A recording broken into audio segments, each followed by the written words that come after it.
wife, the daughters, like just anyone else in that house, he was abusing them. Physically, verbally. But yet, he would tell the daughter, right, in the midst of doing this, and some drunken stupid, promise me that when you get older, you will not end up with a man like me. This is a weird world.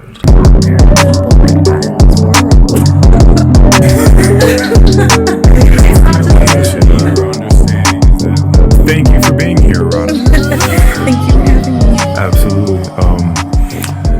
So tell me about kale, first of all. Why do you have a sweater that says kale? Okay, so a couple of years ago, not even, it's been like maybe 6 years now.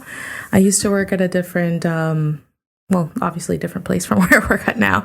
But it was a residential facility. And at some point, we started going to a place in Sterling that you can get clothes that are donated. And I went with, the group of girls we had, and I found the sweater, and I was like, I really like this sweater. So I actually got one of the girls who were like, hey, can you put the sweater in your bag so you can give it to me later? They were like, yeah, okay, cool. And I don't know, I just grabbed it. It was brand new. It looks like it had just been made. This is something that was hand printed or whatever. Did you like it because it was a play on a Yale sweater? Okay. I saw it because at first I was like, oh, it says Yale, whatever. I was like, oh no, it actually says kale. And I was like, I grew up vegetarian, so to me, kale is nothing. People are like, ew, and I'm like, oh, I like it. I love kale. Yes. Usually I do remember this about you. You're a foodie. Yes. So what I've come to understand is that usually people don't know how to use different foods, right? In a way, people will say, if it tastes good, it's probably bad for you. I beg to differ. Right? Yeah, that's what I'm saying. You can definitely make... there's so many different varieties of food, and there's so many different methods of being able to make it. I am right now particularly thinking of a kale slaw that I've used on a pork burger. Okay. But the kale slaw itself was amazing. I think it was maybe some sort of ginger vinaigrette or something that I kind of marinated it in with onions and scallions and carrots and some other things, and it was that delicious. Sounds great, actually. I might have to try something like that later on.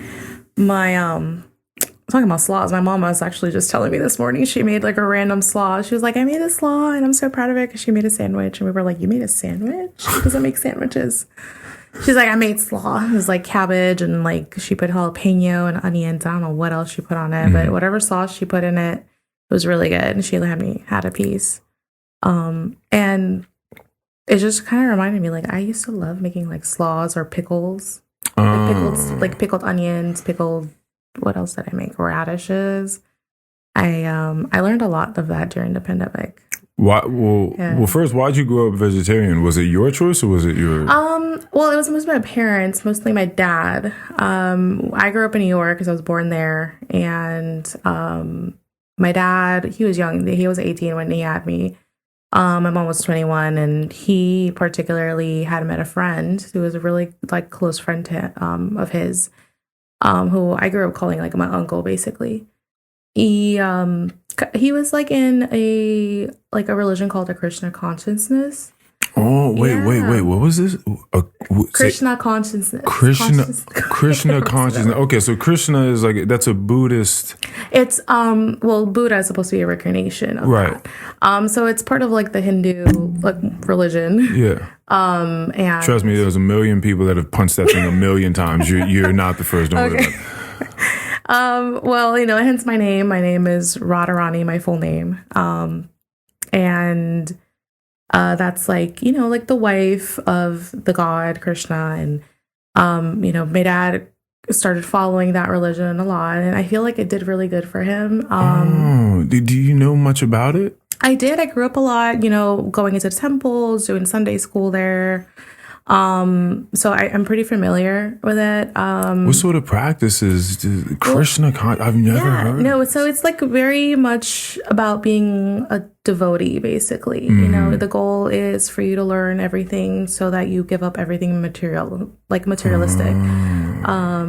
So for instance, you know, you're a vegetarian, you know, you don't care much about material things. The whole point is to eventually just kind of live at a temple, and it kind of like the monks, you know, they live at a temple, they give up everything, and they just, you know, devote themselves to God. And that's just, you know, kind of how it was. I grew up very devoted, I want to say. I was a vegetarian. You know, they also didn't believe in eating like onions and garlic. So that's why they're very creative in like using different spices for like food. Were they trying to get away from the vampires? Well, you know, you think, but in a sense, yes. Okay. Because, you know, to them, it's like eating those like onions and garlic is something that's like the root of like basically bad things. It just like draws you to like evil, the ground, something of that sort. I read about it a while ago. I didn't remember exactly what it said.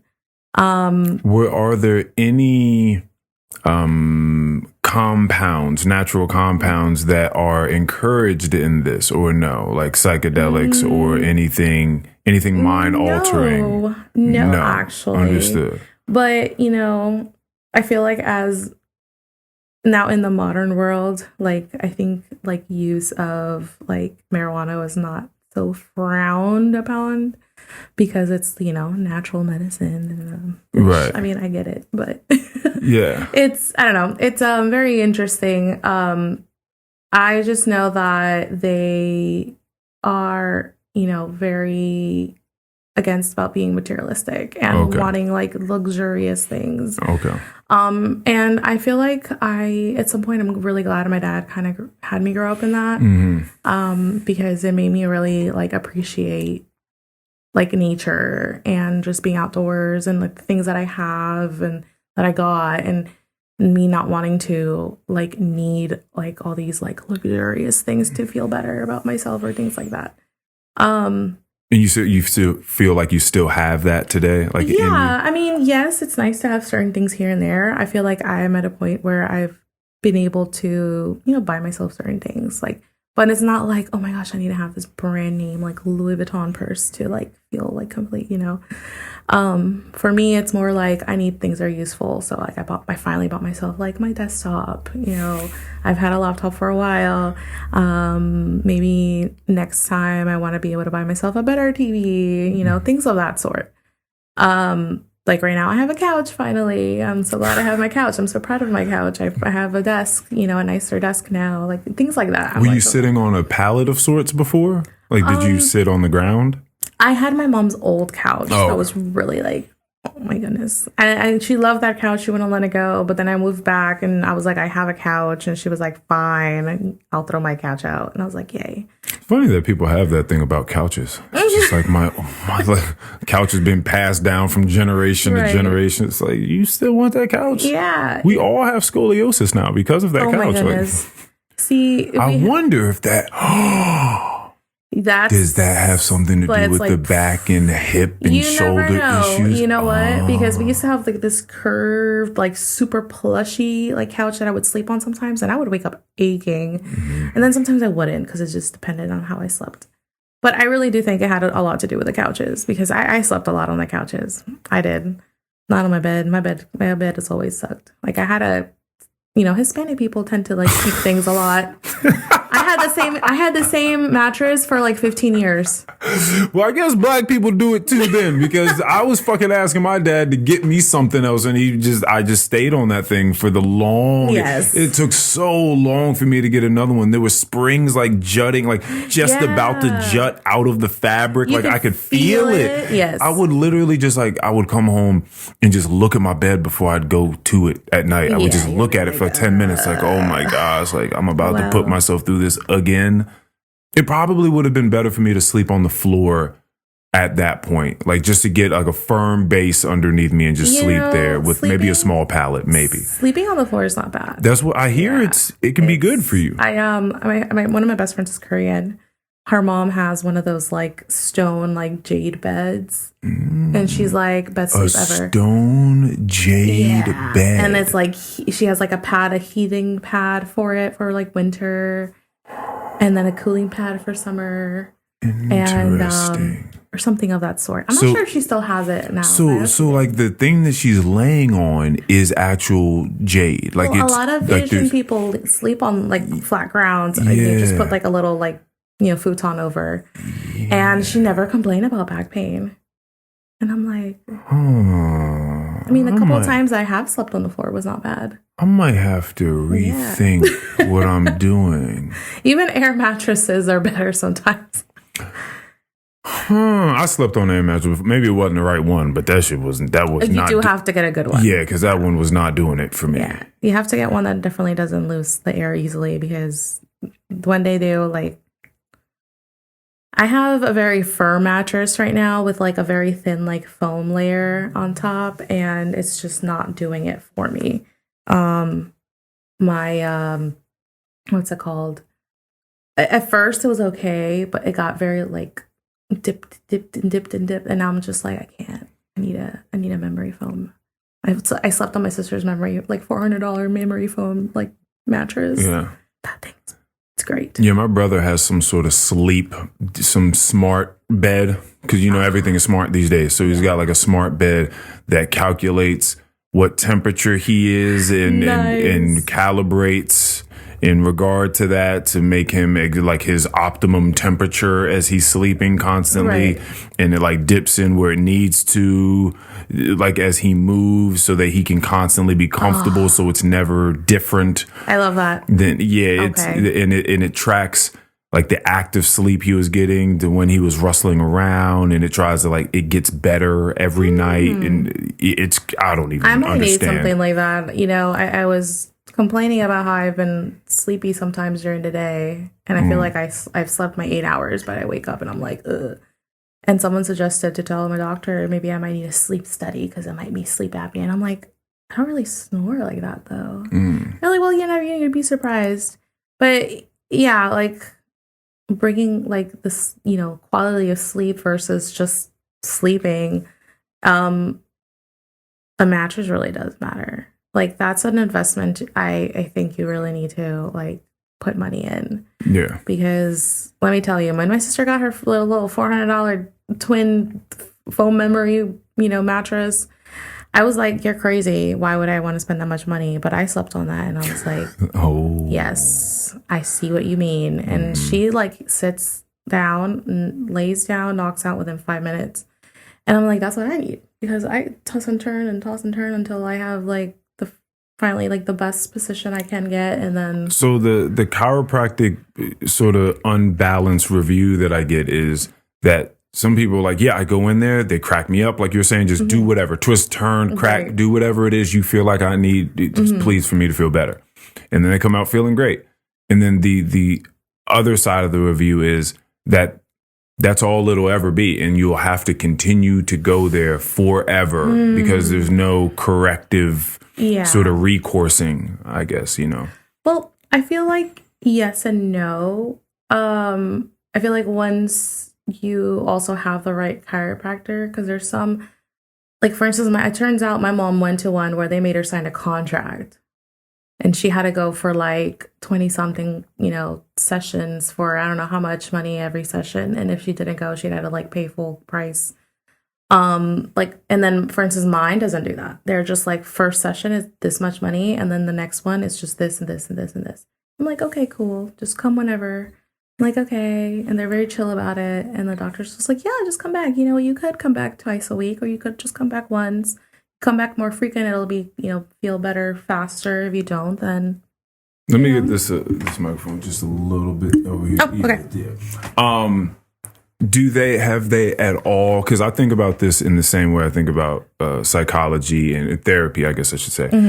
Do they at all give you any sort of recommendations or tools or suggestions on what to do when you're not in that office? Oh yeah, I always ask. Okay. I'm always like, what can I do at home when I'm not in here? Like, what stretches can I do? Can I do some exercises? And they'll be like, yeah. And he'll show me, Versus like I have a bit of a rotated hip on my right side, and he's just like, do this type of exercise, and after the exercise, do this type of like a stretch. Okay. And that should help. Okay. And I'm like, oh, okay, cool, great. Thanks. Like, I appreciate that, because there are people that some that probably won't tell you to do anything at home. They just want you to come back and come back and come back. I mean, for someone like working in the medical-ish field now, I kind of realized, well, mostly more of like behavioral health, mental health part. I realized that because I do billing for some of it, and I work with one of my boss has a startup. So basically we like realize, one's like, her way of seeing and like wanting to give her patients or clients like treatment versus how other people want to give treatment. It's like, they'll tell you to come back and when you really don't need to come back, or they'll tell you like you need to come X amount of times when you really just need to come back 3, or they'll tell you you need to get this type of like, thing added to it when you really don't. It's just because it just makes extra money. And so I feel like I've learned that, versus I went to like 3 different chiropractors, and the one that I didn't try the one my mom went to. My sister did though. And she was like, they were good, but I don't feel like I needed all this extra stuff. Like they told her to get braces. She spent like $400 on braces for herself. And, plus like another couple hundred on like the whole sessions and everything. Braces to kind of they told her she had some issue with her like lower back and posture. Okay. So they gave her like those those giant like long braces they give you when you like had a car accident, and then a neck one. And I'm just like, I mean, does it help? She was like, a bit. She's like, I kind of just got them because they recommended it and they had it at the office, and I was like, there you go. So this one upselling. Yeah. Every place has got to upsell, whether it's a shoe store or a chiropractic office, they got to upsell. Yeah. I mean, I know like, my chiropractor, they raised their prices, but not ridiculously. Like I first started going like right before the pandemic. I had a snowboarding accident. Oh man. I busted my ass and I was practically like this. Oh. And so he helped me like in 2 sessions, and then I stopped going because the pandemic hit, and I was like, I'm sorry, I'm not trying to get sick. And, the price difference now versus then is not as bad as like other places. But I do appreciate that, like, they'll give me like that, like heated electrotherapy thing, which I love. That sounds, I don't know what that is, but that sounds So it's like amazing. They put these little like pads and they'll like, like shoot like that electricity. Okay. Yes. I love it when it makes like my muscles like twitch. I don't know why. Yeah. And then it helps, and then just put a heating pad over it, and I'm just like, yes, I love it. It's great. And that's like not extra. That's like added, like that's in there. So I'm like, okay, cool. Like this is the place. And, honestly, most of the patients that I see there are like older people, but I'm like, I don't care. If it helps, it helps. Yeah. If they're coming here is because it's working for them. So, I feel like with anything when it comes to like therapy, when it comes to, chiropractor, for instance, I work with someone that does ABA. It really matters. Wait, you said that to me before, and I remember not knowing what that is. It's applied behavioral analysis. Applied behavioral analysis. Mm-hmm. Okay. So it has a lot to do with working with like modifying behaviors, and most 99% of the clients that we're going to have are autistic. And, we'll have some that don't have the diagnosis. Maybe they just have like learning delays and behavior issues that just really qualify for them to have it. But usually it's most likely kids that have, the diagnosis of autism. So I feel like working with her and I started off working for a company that did ABA, and now I work for someone that does ABA and offers the service. Seeing how people just kind of do it for the money versus how people do it for the actual service. It's like so like eye-opening and like mind-blowing, the difference. Like the company I worked for, I am glad I started working there because it got me out of the previous job I had, because I totally was not happy there. And I learned a lot, and that's where I met my boss, because I was therapist for her daughter, but she aged out through them, so I wasn't able to keep seeing her through them. And she was like, "Hey, I'm trying to start my own company," because she was a BCBA. And she was like, "Do you want to work for me? I see how you work with my kid, and I like it." What's a BCBA? So the BCBA is a board certified behavior analyst. Okay. Yes. So it was a learning curve, all these like acronyms and everything. If I could ask, what do you think is like one of the main differences between working for an establishment that really, really cares and one that does not? Oh my goodness. It's huge. If you could pick at least one. It's ridiculous, honestly. The company I started working for, it wasn't that bad, but it started getting pretty bad. Bad as in like it was more of a like, quantity versus quality type of thing. And that's really how it is with any of those companies that get really, really big. So for instance, right now she contracts for a company who's pretty big. It's a pretty big company. They're all over, the Eastern US. And she was like, it's virtual. Let's do it while, we're trying to get up our own thing. And I'm like, yeah, great. That's fine. She was just like, I don't like this, but I need it right now. She's like, because, well, one, it's virtual. And that's the plus about her job and her, her degree and everything, is that she's able to do a lot of things virtual because insurance still allow it. The thing is, though, it's the quality of training that they give the therapist they find. And the turnaround is so high because people don't get trained and they don't get really kind of an actual, like, let's say, like, they just really don't know what they're getting themselves into. Working with autistic kids is not easy. It's very, very rewarding, but it's not easy. Yes, sometimes kids are easier than others. Her daughter, for me, was a very hard case. And it took a very long time for me to get, build a rapport that I have with her. But now she's like glued to my hip. Okay. And I can, it's to the point that she'll listen to me more than she listens to her own mom. That's hilarious. Yeah. So it's that type of rapport that you need to have with a kid. And there's just people that they hire that they just don't screen properly. So, you get... I've sat in some of her supervisions. I'm not supposed to, so don't tell anybody. But I'm her intern, so I technically can. And it's some of the BTs are a little like BTs. The behavior techs. So the therapists, there's BTs, and then when you pass an exam, you can become an RBT, which is a registered behavior tech, and that's usually what most companies look for. So it's not only just like the text, the quality of the text, then it's also the quality of the training that they give. And then sometimes they just don't care and they just leave it. You'll run into issues where you have, there's a thing we call supervision, where we have to be observed by the BCBA that's in charge of your case, for a certain amount of hours every week.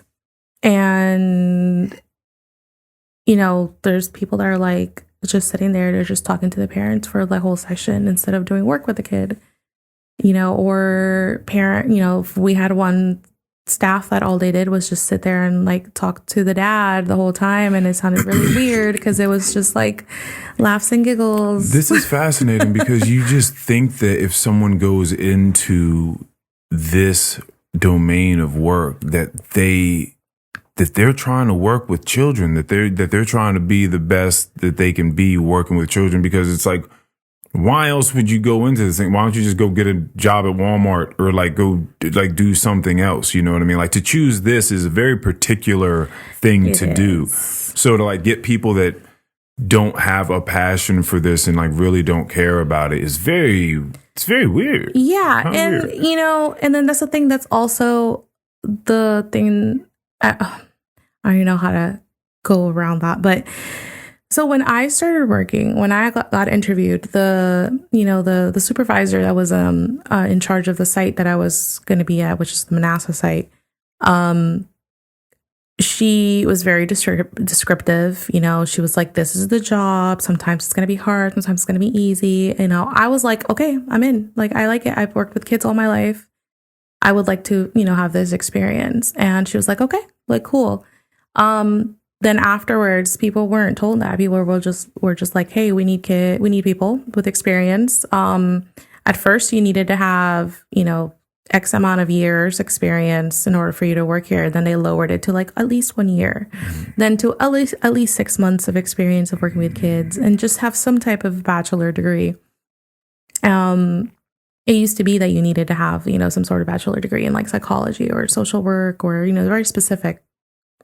And then it went down to like, oh, just have some experience with kids, have some sort of degree, or even just, you know, high school diploma, GED. And why is this happening? Why is this lowering of qualifications? The turnaround is high. You think it's just because of how grueling the work can be? Like how? It depends. So it depends on a company, I think. So for instance, one company that we're working with them, they're pretty good with the training, but the BTs they choose are not as good. They're just people they find and they're like, you need a job? Okay, let me train you how to do this, this, and this, but that's all I'm going to give you. And then just go in. And then, you know, when I got trained there, I had to do a 40-hour training. I was trained in like, you know, there's an ethic code for all of this, you know, how you have to treat the kids and the family, what you should talk about, not talk about, boundaries.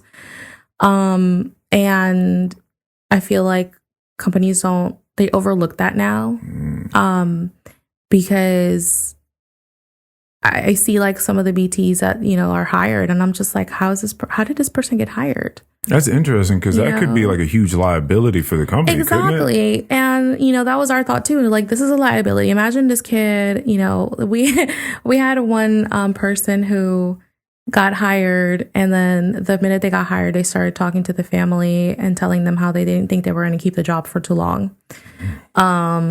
Because they didn't think like they wanted to do this. And we were like, why would you do that? Like, why would you create that uncertainty for that family that have waited for a while to, you know, get therapy? And it was like some early 20-something-year-old kid. Yeah. He ended up getting fired because he was I don't think he understood the severity of the work, or, you know, the commitment. Because that's what it is. It's commitment.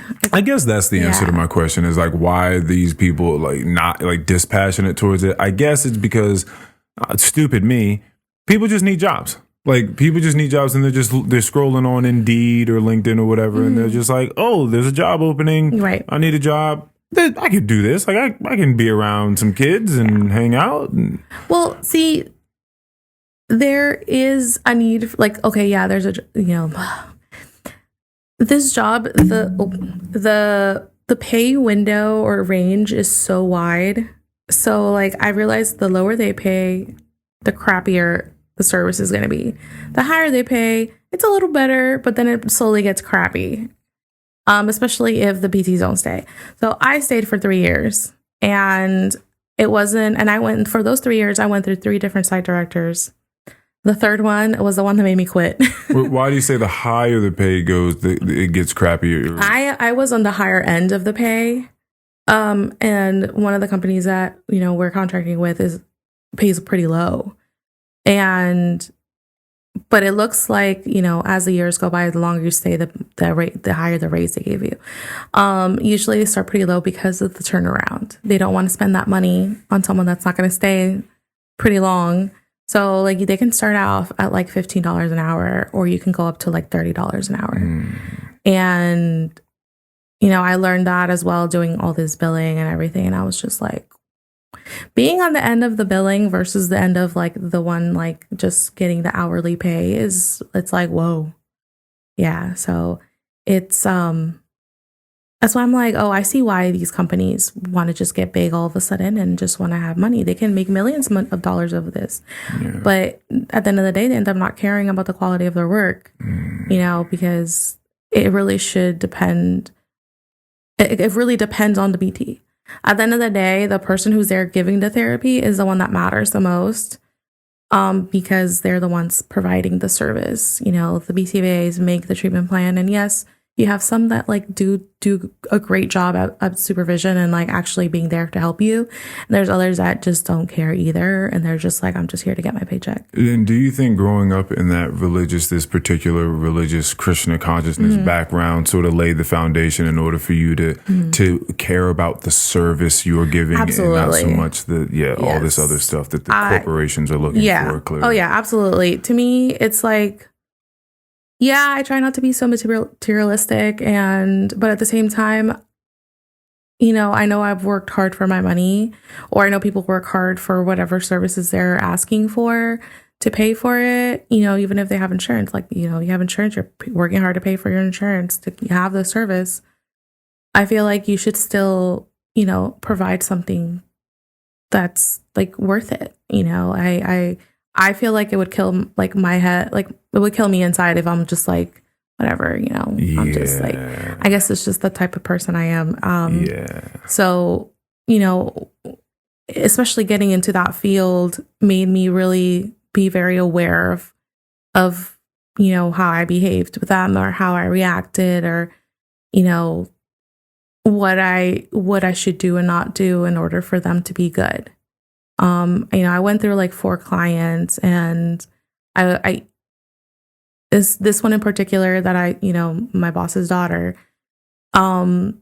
she taught me a lot. And because of her, I have trust issues with people, I swear.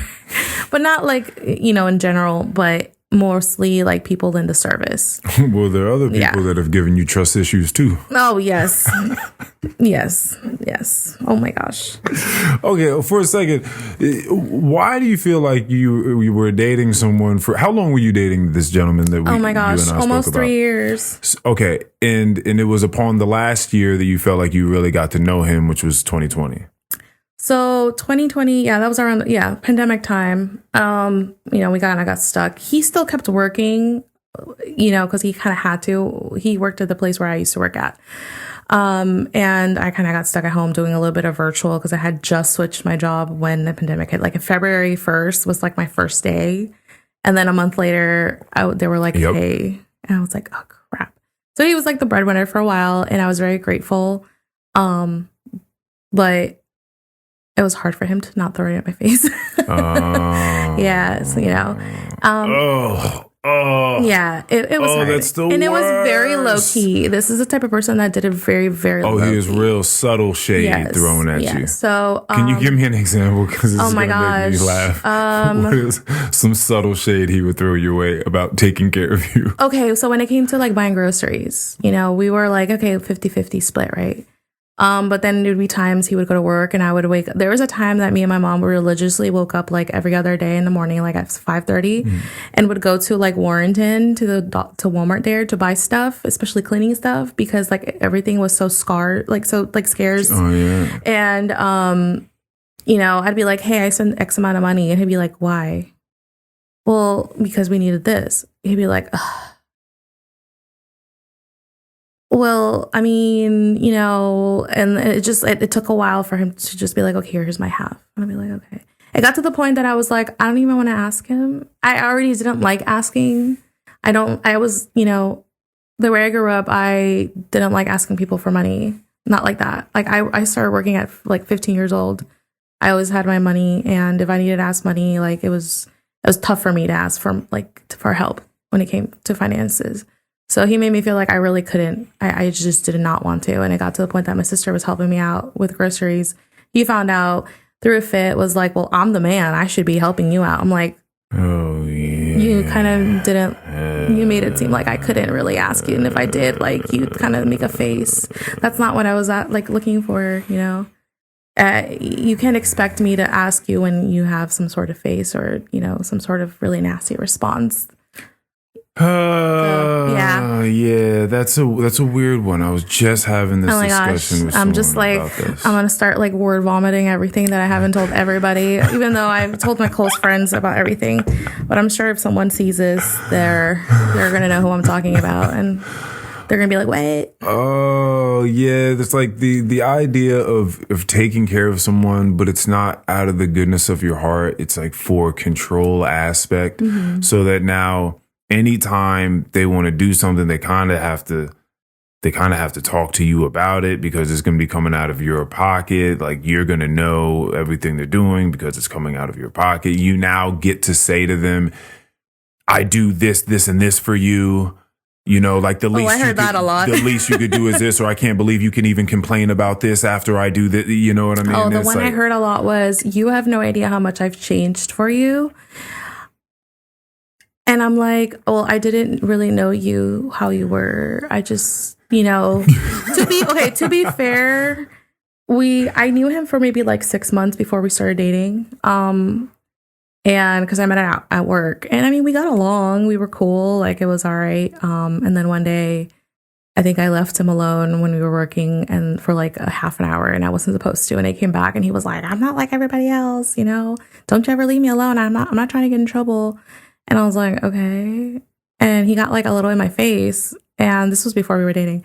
He got in my face, and I was like, "What the hell just happened?"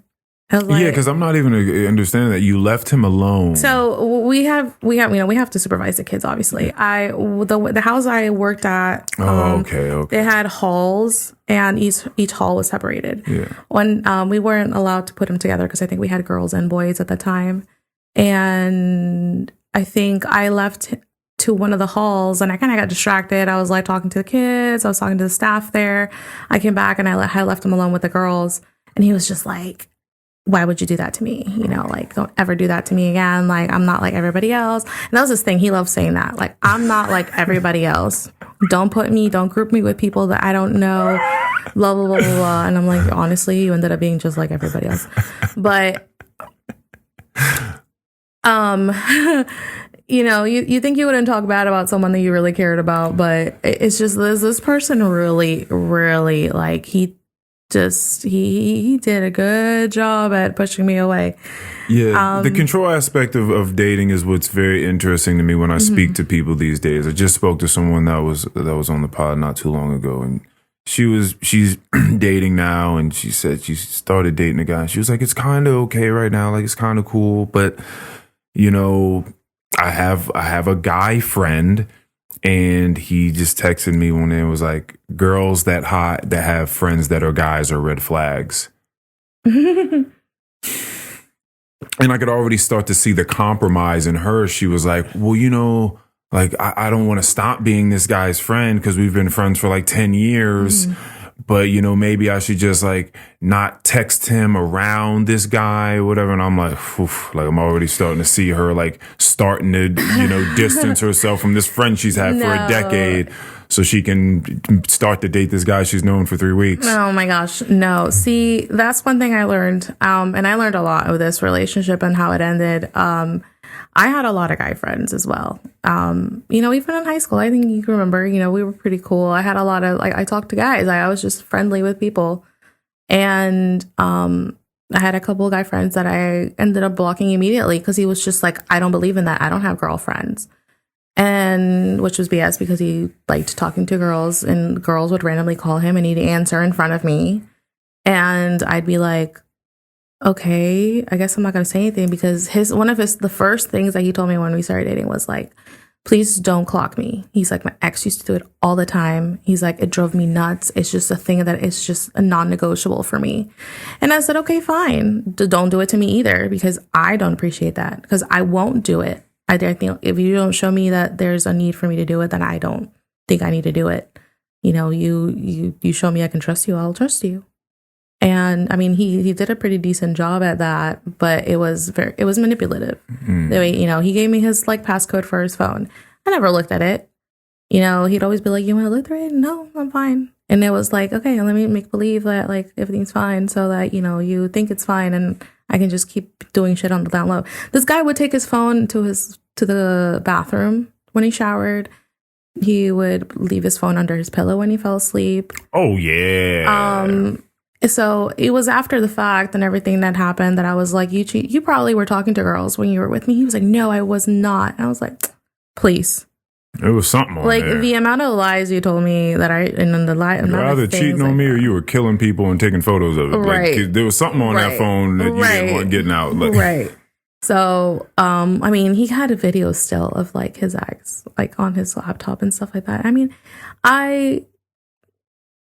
that's how much I don't like making a big deal of things, you know, because I just kind of was like, okay, like, why do you have videos? And he'd be like, I just forgot to delete them. Okay, cool, fine. But he like took advantage of that, you know, and basically the whole time it was just, you know, I was the problem. I made a big deal about everything. I was overreacting. He had changed so much for me that I had no idea, like, how the amount of like things he has done for me, you know, how he like would talk so great about me to others, even though he liked hiding that we were dating. Things of that sort. I'm gonna be like my friend Radha. She's awesome. Yeah. So I'm like, what's so bad? Mind you, there was one coworker that I had when I told her about me and him, and she was like, I have this feeling you're really gonna like distance yourself. And I was like, no, I'm not. You know, I'm not. She was like, I don't know. I just have this feeling. And she was right. I did. I distanced myself from everyone because he was just like, I don't trust those people. That's interesting. She had that feeling early on. I wonder what she saw in your behavior. She saw that he was like very like, I don't want you to do this. Please don't do it type of person. But not even for like things that are like dangerous, you know? It was her birthday and we were supposed to go go out. And I told him, I was like, hey, I'm going out this weekend with her. Like, he was just like, why? I'm like, because that's my friend and she invited me and I haven't gone out with her in a while. He's like, I don't want you to go out with them. I don't trust them. Like, I see the type of people that they are. Please. Like, it was even like the face, like, please, like, do this for me. Don't go out. Oh man. And I'm telling you, I sat there and I looked at him and I was like, okay, I won't. In my head, I'm like, this is only like the first and last time he's doing this to me. Like, I really don't hope that he doesn't think he can do this. He didn't really do it again, but he was just like, see, I told you I don't trust these people. Like, they did this, that, and third.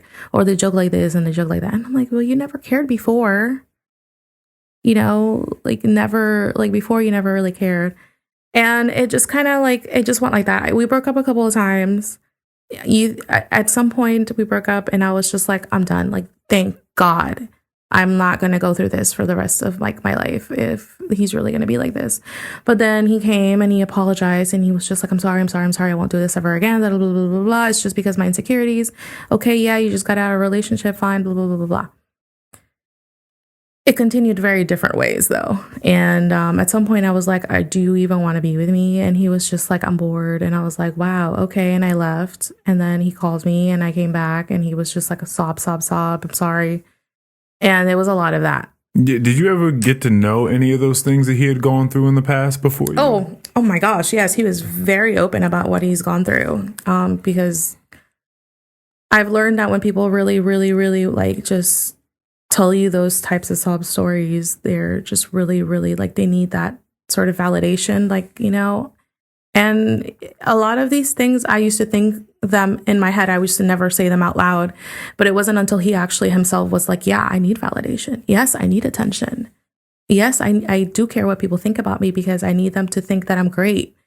In reality, he was a piece of shit. But I really loved him, though. I mean, I did. Yeah. But he really, like, he hurt me a lot. Yeah. Like, there's... Let's just say legally, he's not allowed to contact me. Understood. So it got to that point, you know, and that's why I say, like, you know, I've always, I was in the point where I was like on social media when you get like all these like, you know, posts about the things that you're kind of going through. And one of them was like, you really don't get to know someone until you've broken up with them. And I'm like, for real. I got to know this guy. I was like, this is a guy that does not know who he is at all. Mm-hmm. Like, this is a person that has very many different masks. He puts them on as he needs them. He'll change to whatever he needs to change to in order for someone to believe that he's, you know, who he is. To get whatever needs. Yeah. So, you know, because he cheated on me. And then he tried to say he didn't. We had broken up. because I moved out. I fell for the bullshit of like, let's live separately for now, try to date again and each other, and then we'll be good. But as soon as I moved out, actually the week before, he was already talking to somebody else. That worked with him as well. And, you know, I think she became pretty popular as well because the fact that she wasn't even involved in any of this and she was okay with everything that he was doing. I was like, you know what? Y'all are perfect for each other. And I would tell him, have a great life with her. And he would hate it when I'd say that to him because he was just using her. And, you know, you're not going to hate something like that unless you're really just like using this person. Like, you know, and I was like, have fun. And he was like, no, like, this is just for now. Like when I'm done, like I'm coming back for you. And I'm like, I don't need you to come back for me anymore. Like, how long have you been going to therapy now? gosh, it's been a year now. It's been a year? Yeah. Have you enjoyed it? I loved it. Oh, the whole time? The whole time. Look, it's been over a year because I started in November through the George Mason like counseling program that they have. Oh, they do nice. like internships apparently. And I got a male who I never saw, but we did therapy through the phone. And that was probably like the best therapist I've ever had. So like it was like very real. Like I talked to him like he was just like an older brother that like was just giving me advice and would help me see things. And you know, one thing that I got from him was that, you know, because for a long time I was like I questioned like myself a lot. And he was like, it was not about you. This was absolutely not about you. This was about him. This was about his issues, and he just did you wrong. He's like, there was nothing wrong with you. He was like, yeah, you have stuff to work on. Yeah, but you didn't deserve any of this. And then like, that's the thing about therapy is that it made you, like, at least the way I went, it makes you do work, like deep work. And that it like, to see how you like see yourself like on paper, you're like, holy crap. And then working through that, like, oh my God, I love myself now. I feel like I thought I did and I didn't because of the things I allowed. And now I'm like, I absolutely love myself.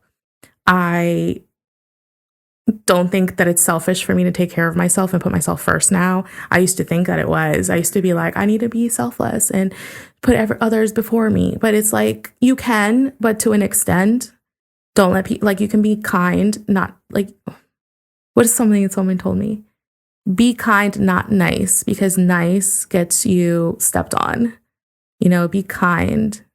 And then, you know, that's just how it's just been. I'm like, okay, be a kind person. Because he would tell me things like that too. Like, oh, you're just too nice. You give people the benefit of the doubt. That's why people take advantage of you. Be like, that's why you did it. And he'll be like, ha, ha, ha. Did you guys ever talk about him trying to work on himself in any therapeutic session? Oh my goodness, so many times. This guy tried like those meditation apps. Mm-hmm. And when he did, he was good. And he was good. And I'd be like, you should go back to that. But then he didn't want to. Because why? Because doing work is hard. Mm-hmm. Doing work is hard. It's easier. And this is one thing I've also learned.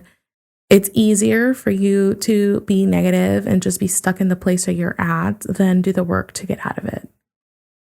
Because I mean, I myself wanted to give up at some point and just be like, fuck it. Let me just feel like a victim my whole life and just let everything go to shit. But then what?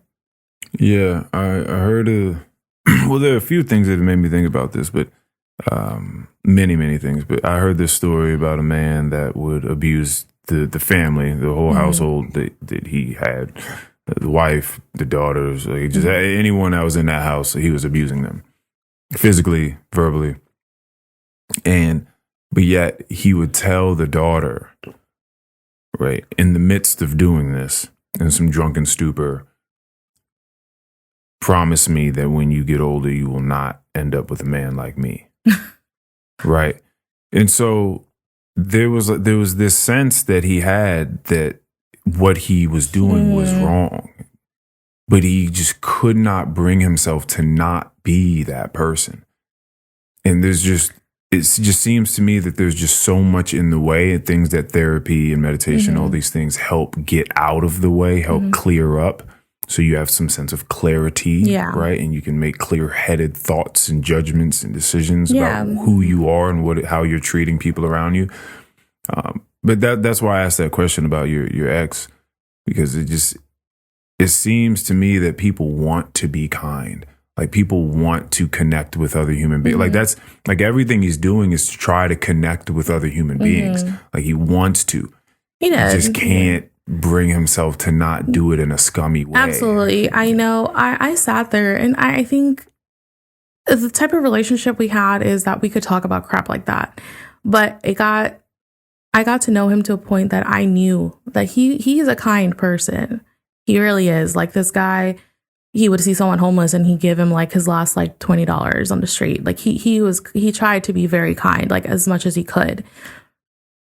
But when it came to it, like, you know, just being a good overall person, it was hard for him. You know, he tried very hard. I feel like, you know, trying to do the meditations, trying to, you know, maybe think about, like, sit there and think about it and sit in his own thoughts. Like, that was really hard for him. And I know one day I told him, I was like, you should try therapy. And he was like, no. Why? Because he also, like my parents, you know, was told, like, that's for like crazy people. You're not crazy. But it's like, it's not crazy people. You know, even my parents to this day, my mom's like, you're still going to therapy? And I'm like, why not? You know, I still have a lot of things I want to work on. You know, there's a lot of things that I didn't realize that, you know, were habits of, like, you know, were, you know, results of my childhood. How are those conversations do you respond to your mom with things? Do you ever say the word childhood? I have tried, and it's gotten to a point that both me and my sister, because she's also in therapy, and we were both kind of like going through a whole thing about childhood. It's gotten to the point that we both know we can't talk to my mom about that because it's triggering for her. Yeah. And she's just not able to comprehend, you know, and we've accepted that. I feel like we're at that point where we were like, okay, you know, same thing with my dad. Like, I feel like I've accepted that my dad also, he's a little worse when it comes to that topic. And I'm just like, okay, that's fine. You just can't. You know, you just can't. And then, like, you know, it's like what they say, like, you can't teach an old dog new tricks. It's just very true, even with, like, you know, human beings. You know, they grow up a certain way, they are a certain way, they've been at it for years, and that's just how they are going to be, unfortunately. It's up to you to, you know, change how you see it or how you respond. And that was probably one of the biggest things that I, like, had to accept is how I respond matters more than how they respond. You know, how I am, you know, how I talk to her, how, you know, I act whenever she says something that might, you know, be like really childish. It's like, it's really up to you. Like, you want to feed into it, or do you want to just be like, you know what, mom? Okay, fine. Walk away and just not, like, waste that energy. But I think that's the one thing I've really learned, because I feel like I was very reactive even throughout my breakup. I did some stupid shit too. And, you know, I was in a deep hole. Like, I was not okay. I was not okay. But it's great to be able to look back and say that, right? Like, wow, I was there. Yeah. Shit. Like, I think even my friends were like, you know, my best friends were like, wow. And they're like, well, you're doing better. Like, it got to the point, like, they were actually checking on me daily. And I was like, okay, well, I appreciate you Shout guys. out to them. Yeah, like, I really fucking appreciate you. Like, y'all were there for me. And I don't know what the fuck I would have done if you guys weren't.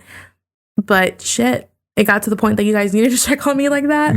Like, you know, yeah, it definitely is very, very interesting to, like, look back and be like, wow, like, a year or 2 years ago, I was like this. Because this happened, like, we broke up 2 years ago already, but for a year I was still talking to him because it was either I couldn't let go or he wouldn't let go, you know. And then finally I kind of had to force him to let go. And yeah, and since then I feel like this ridiculous weight was lifted off my shoulder. It sucked, you know, losing someone that because I lived with him. Losing someone you lived with, that you thought you had such a connection with, that you thought you were so, like, safe with. It turned out you really weren't, because they were just kind of using and manipulating you. that sort of betrayal was probably the worst type of hurt. It wasn't that he cheated. It wasn't that, you know, he did what he did to me have to fucking take him to court. It was that he betrayed me. You know, he betrayed my trust. But man, he loved that because he'd be like, well, now that nobody else is going to like have you the way I did. Like things of that sort. Well, and now you're never going to open up. Because I'd be like, I don't think I can open up to someone like that ever again. He's like, well, good. The thing is, because he's like, I won't do it with anybody else. And I'm like, I don't want that. You should be able to open up to someone like, yeah. That's how I got to know him. Oh, man, and I was dark. like, that's dark. Yeah, no one will be able to have you the way that I did. Oh. And I'm like, you know what? You are right though, because you know maybe I'll find someone that it'll be on a deeper level, and then yeah. It's you know, and then the whole like thing of it is like there are people like that in this world. It's not just that's him. The deeper understanding is that people out there exist on this level, on this frequency, thinking like and this. And they think it's okay. Yeah. And they think it's okay. And it's just like, wow. And I mean, not to say that I don't trust people fully, but now I feel like I'm a lot more careful with who I let in. And I feel like I've done a very good job at that, you know, at shutting people out that I feel like I need to shut out, or cutting them off at a certain point, or, you know, letting them more in like I thought that I would. You know, one of my friends that I met during my breakup, her name is Vanessa. I always joke with her because we've known each other for almost 3 years now. It's going to be 3 years in March.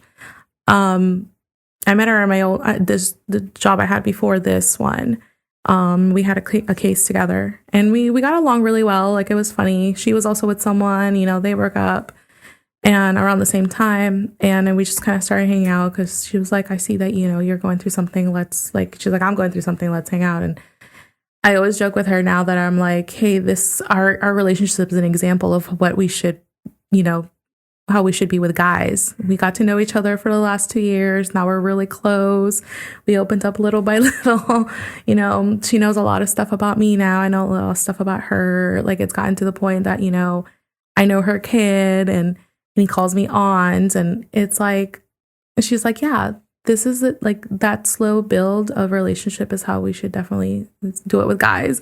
And I'm like, yeah, you know, you can do it with friends. I was very like closed off to even wanting to make new friends because I was in a place where all I could really think about is what happened. And I wasn't focusing on like, oh, my friends. Oh, I want to hang out with my friends. Or I was just like in this little like hole. And I'm like, Did you not trust your senses of like? I think, yeah. I definitely feel like I didn't trust. I feel like I didn't think I had a good judgment of character anymore. Right. And, but I feel like because of her, she's very reassuring. That's why I was like, you're like my boyfriend, girlfriend. At first I was you're like, my boyfriend, girlfriend. Because, you know, I'm like, you're everything. Everything that I was like hoping I would get, but I didn't. And she was like, I'm here. And it's always been like that. She's like, I'm here. And I'm almost like, I'm here for you. And, you know, I did make another friend as well that was there, but I kind of felt bombarded by her because I had just gotten out of something where I lost myself in this relationship, basically. And this girl basically wanted me to just be glued to her all the time, too. But then when a guy would come into the picture, I'd be like forgotten. Or I'd get blown off for the guy. Like, I got left twice at once at a restaurant. The other time I forgot where. When you mean left, meaning you guys were together. We were together, and she's like, "Hey, I'm leaving because he wants to see me. Bye." So after that, I kind of I distanced myself from that because I was like, "This is not the type of relationship I want." Oh, I was like, we only got appetizers. Yeah, like, we didn't even get. And I had to talk about this with my therapist. It was just like, am I just being childish? Like, am I being selfish? Or am I being, you know, jealous? And she was like, no, you shouldn't have a friend that blows you off just for a guy that she just met. Because it happened a couple of times. And what I learned was like, this girl is boy crazy. And even though she said she wasn't, she was. What matters to her was the boys. And I felt bad for a while. She was searching for that validation. Yeah, you know, because she's very, very happy, very loud, positive. But at the end of the day, she was also very draining for me. I know there's people that are like, oh, if I'm too much, like, go find something else. It's like, no, it's not about being too much. It's about being draining. And you can be a happy person and you can be like so like excited all the time. Like my friend Vanessa is, she'll be like, haha, and I'm like, yeah, of course, she just puts me in a good mood. But then this person, like, she would really, I would just feel so drained after I met her. And I'll be like, oh my gosh, I need I need a recharge or something. And she'd be like, next day, come on, hang out. And I'm like, was she just like dumping on you? Or I feel like she kind of was. I mean, I'm trying to figure out like exactly what the draining component was. I don't, honestly, I thought about it. I feel like, yes, it was part of like maybe dumping, but at the same time, I just being around her, like I'm a big, like I would say, want to say like spiritual person. So like for me, if I'm around you and we're not doing anything and you're still draining me, there's something going on there. Like, we're just sitting around watching TV and I'm like exhausted after I see you, like not even because I didn't do anything. Like there's something wrong. So like to me, I was just like, sorry, And yeah, and it just happened. We just distanced from each other and, she did her own thing and I'm glad she's, happy or whatever. We still have each other on social media. I don't think there was any bad blood in there. It's just it kind of just died down, after she started talking to some dude. And, I kind of questioned her a little bit, maybe a little too much about like her motives and how she was being because of guys. And I feel like that also she distanced herself because of that. But I feel like because I was a little salty that, she kind of kept blowing me off for guys. And because I'm like, I wouldn't do that to you. If like I'm talking to a guy and he's like, hey, I really want to meet you right now. I'll be like, I'm sorry, I'm with my friend. Like, we're going to have to like schedule something some other time. I don't care how busy you are or you're making time. Like, I'm sorry, this is my friend. Like you've carved out time to be with this other person. Like this is what I'm doing right now. I will reconvene with you later. Mm-hmm. Yeah. And so, even my other friends were like, oh, we see you're hanging out with her so much. Like, is that your new girlfriend or something? But it was them just teasing me because they knew her as well. And then, at some point when I stopped talking to her, I talked to one of my best friends and she was like, she's like that. She's like that. And she's like, that's why I distanced myself as well. So she was like, so don't feel bad. Unfortunately, that's just how it is. And I'm like, okay, you're right. My partner and I just had a conversation last night about being happy people. Mm-hmm. And I've had a conversation with a guy on here. I think his name is like Chris Aguilar, I believe. Mm-hmm. And he's a traveler, like world traveler. He's constantly traveling. Maybe we'll get around to some of your traveling because I know you love that too. But he's found himself in conversations where he's talking about his experience on the planet Earth as a traveler. And he's excited because he has like fun stories and he gets genuinely excited talking about the things he does. And people will be like, oh, here goes this motherfucker, like bragging again. And I think that there's like some burden on a happy person to be conscious of who they're around and like what the energy is. And so often if you find yourself at work or wherever and people are just in the constant sort of malaise of sharing misery together. Just like, oh, hate being here. Wish I didn't have to come into work today. Or just like talking, whatever it is that they're talking about, just loving each other's misery. Mm-hmm. If they ever ask you, like, how are you doing today? At that moment when now the spotlight's on you, and you are not one to encourage misery or your life just doesn't happen to be miserable, you now have to be pretty cognizant of like how you answer that question and how much you decide to give off. So we've gotten to this point where now we're just like, oh, we're good, and then we just ask them about themselves or whatever, because to go into how we feel or what's going on in our life now seems like we're trying to one up them or we're just like, and I most certainly don't want to be the draining person or I don't want to do that. And I've had people, I was in a room, with my parents one day, well, the whole family, and I started talking about the sleep that I started to get after like starting to do long stretch yoga like a year or so ago. Right. And how much it had meant to me to finally start getting the quality of sleep I was getting, that matters, and how I started to feel throughout the day and how beautiful it was. And this was just me genuinely excited for this new thing in my life. And my mom was just like, Earl, shut up. Like, now you're bragging. And I was just like, oh.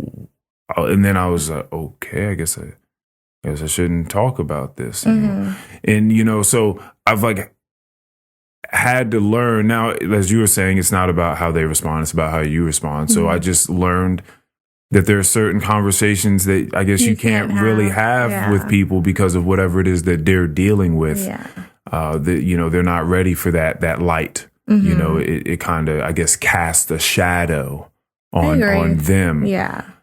So, I certainly, you just got to learn how to be, cognizant of what other people are dealing with. I suppose. I agree because I would say I was in both of those ends with her.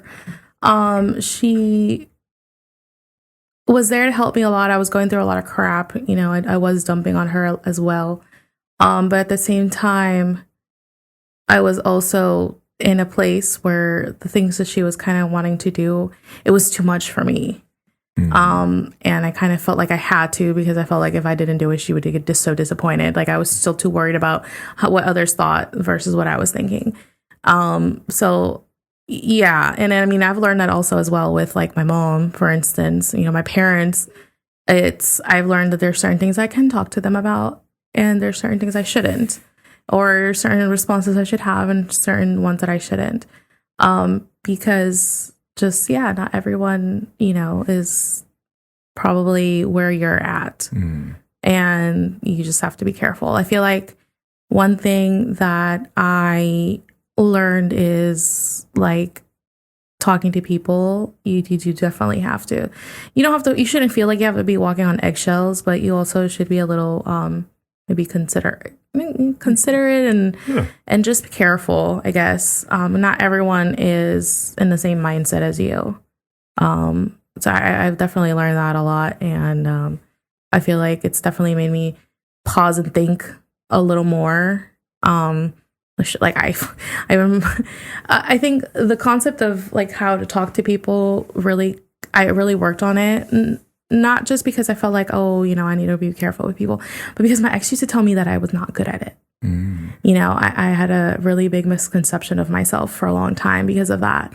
He'd be like, oh, well, someone's saying something, and then all of a sudden you act like you're sounding like you want to relate, but I don't think they want your opinion. And I'm like, oh. Or, they were talking about this, and all of a sudden you like put in your input and they stop talking. Like, do you see that? He's like, I know you mean well, but like I just think that you should just not put in your input. And I'm like, oh, well, now I don't want to say anything. But now I'm like, no, now I should just be careful. There's truth. And that's the worst thing about a manipulator is like there'll be truths in the things that they're saying, but they'll use them to twist like, and turn. And there was a lot of truths he told me about myself. I feel like I learned a lot, but they were twisted. There were things for him to go his way. The whole not getting clocked. Oh, it's just because he didn't want, me to find out something, obviously. Because I ended up talking to his ex afterwards, after we broke up.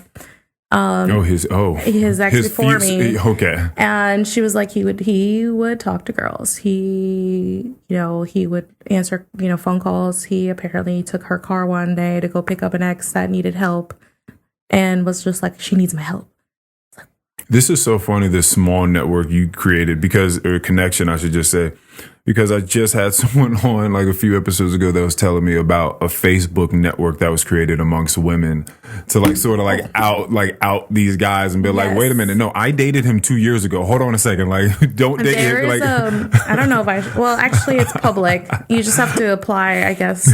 But there's a Facebook group called "Are We Dating the Same Guy?" And I joined it. I joined it because of my friend. Well, one, because my ex kept saying that he was he kept saying that he was on all of the dating sites. Yeah.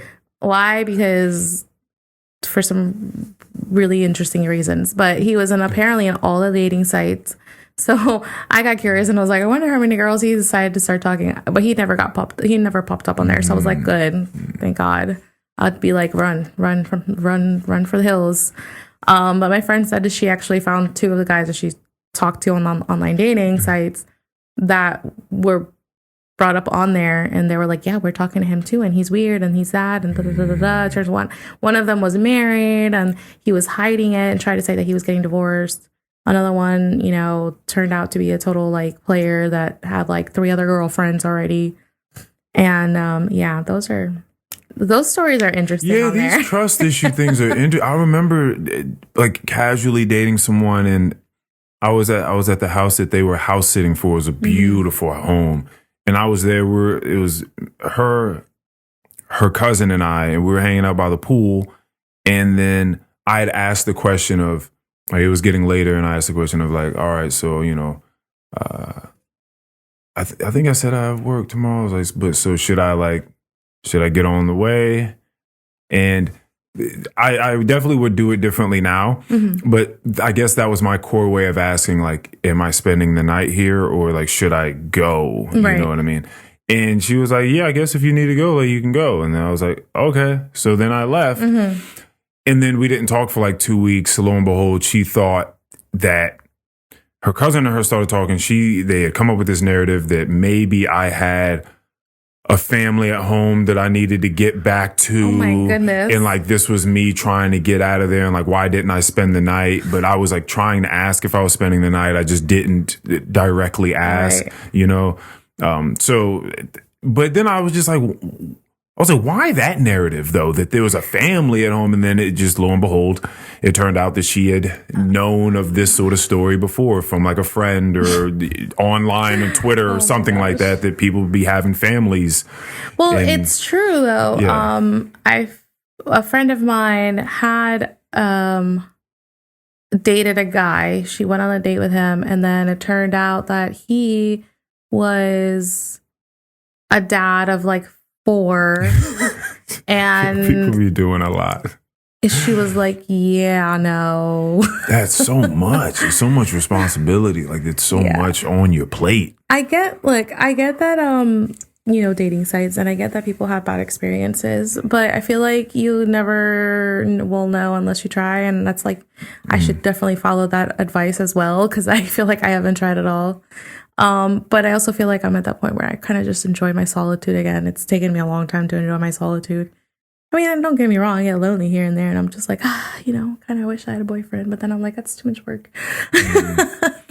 Yeah, this is why this is my favorite thing to do. Like, you're talking to your friend who you guys are each other's boyfriend, girlfriend, and saying like, this is the route that we should take with men. Like, we should like have real conversations with them, like over a long course of time. And is there any sport that you're familiar with? Oh, like a lot. A lot of them. Yeah, okay. Football, soccer, most soccer. Okay. So let's do soccer. You have the game of soccer in which you have however many people on each team. I wouldn't know. 11 on 11 playing on a field, common goal, right? Then I also wouldn't know this, but I'm certain that there are games like, what do you call the game where you're just like keeping a soccer ball above the ground, just by yourself? I think it's like dribbling. Dribbling. I think, right. But there are smaller games that you can play that are just drills or just games that people have. Like if it's basketball, you have the game of basketball, and then you have knockout, you have horse, you have like games that you can play with a basketball. Right. The thing with conversation is that we use the word conversation for like a lot of different types of things that are lesser versions of it. You have like discussions and debates and arguments and like venting, dumping, chatting, just like talking at someone, right? And so a lot of people use the word conversation for a lot of these things. Yeah. So you think in a lot of discussions, a lot of interactions you're having with people are like, oh, I have a conversation with so-and-so. I have a conversation with so-and-so. So you think that you're having like a conversation, like that but how often are you just sitting across from someone, distractionless, locked in, engaged, just learning about them, you guys just flowing back and forth. Yes. Like it's very rarely happening. It's a niche these days. There's so many distractions. Phone. I mean, I do it. I'm definitely guilty of it. You know, my boss will be talking to me, and I mean, this lady sits there on the computer, you know, doing work for a long time. So sometimes she doesn't get to really socialize. And she'll talk to me, and then I'm gonna be on my phone, and I'll zone out, and then she'll look at me and she'll be like, "Oh, okay," and I'm like, oh, "I'm so sorry," and I feel so bad because I'm like, I should not be doing that, but I do want to listen. Okay, talk to me, and I finally put my phone down, and there's just even the TV or even just like a kid playing next to you, like the distraction it's even if there's no like electronics, it's there, and I feel like to sit down and actually talk to someone like this, it's been a while, definitely. Definitely been a while. Unless you're like even on the phone. Even on the phone, you can just sit there and quiet and just like, okay, let me start doing this really quick since you got quiet. And next thing you know, 5 minutes pass by. Are you still there? Oh, okay. Oh, what we were talking about? That's so fun. I don't have those anymore, but a couple of people have told me that recently, like those conversations of like someone... Oh, actually, the same person that told me about that Facebook network. Just like having a phone nearby and like there's someone on there, but like you're doing something else for 10 minutes and you come back, you're like, oh, what's going on? And you guys are still, I forgot about those types of phone calls. Yeah. I don't have them as much either, but, you know, I do tend to like, you know, call my friends here and there. I miss that, like, the feeling of, like, when you were, like, in middle school and high school and you just had, like, 3-hour phone calls with your best friend and you're just, like, talking about the stupidest crap. I miss that. I love that. I think, especially after the pandemic and after, you know, when I kind of went through with my ex, I really distanced myself from people a lot.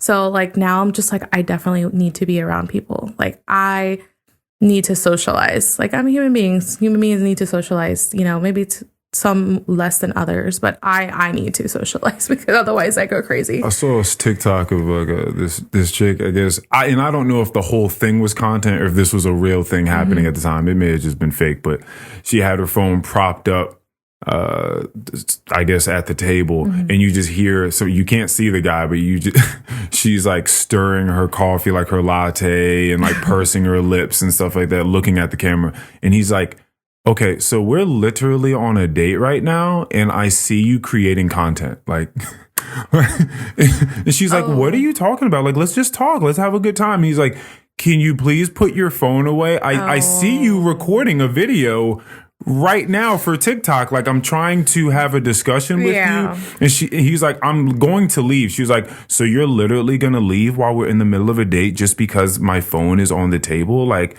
are you serious? And again, the whole thing could have just been content. He could have been in on it. I don't know.